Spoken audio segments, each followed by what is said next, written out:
All right, what we're going to show you today is how to attach a leader to braided fishing line. And there's, a lot of reasons why you might want to try this.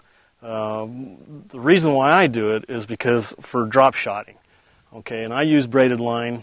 This is the second thing that I use braided line other than using top water on a frog, and that's using it on a spinning reel. Okay, I get 10-pound braided Power Pro. The braided line is very soft, very limp. And the other thing it does is it absorbs line twist. I'm not going to say it's going to prevent line twist and blow-ups on your reel, but it absorbs it, so it helps keeping those kind of things to a minimum. And when you're tournament fishing or you're in a competition, you got to control a little things, so you want to keep that stuff to a minimum. So we've spooled our spinning reel with the braided fishing line. This is 10-pound test.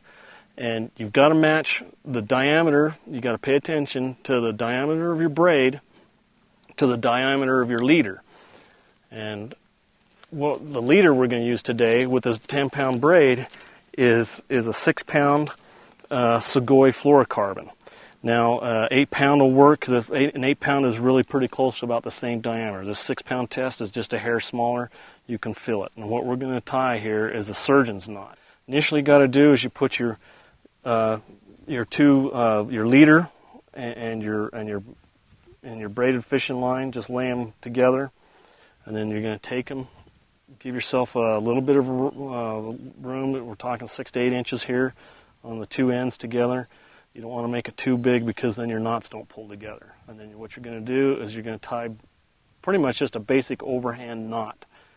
So you tie the knot, you bring the braid and your leader through, pull your leader all the way out, and you're going to do this 4 times, 4 to 5 times. You do it any less and it slips, you do it any more and your knot bunches up. So there's 1, we're going to 2, and 4. Now if we can cinch this up properly, so you've got your overhand knots all the way up there on the top 4 times. Now get a hold of the tag ends. You got your braid on this side and your fishing line, and then you got your leader, your fishing line against the braid. Now hold them very, very tight. And then what you want to do is just start pulling them together. And the braid will tend to loop up a little bit, so I'll stick my finger up in there to get this knot or that loop very small.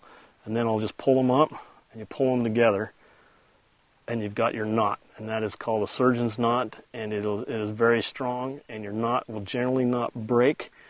If you're breaking it, it's because you've got something wrong with the knot twisted up, and so you want to make sure you try and get your line diameters matched up very good. I get a pair of side cutters. I use flush mount.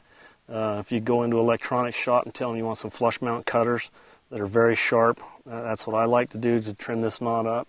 You bring it right next to the fishing line, cut the braid, and then do the same thing. Go right next to the braid and cut your leader off.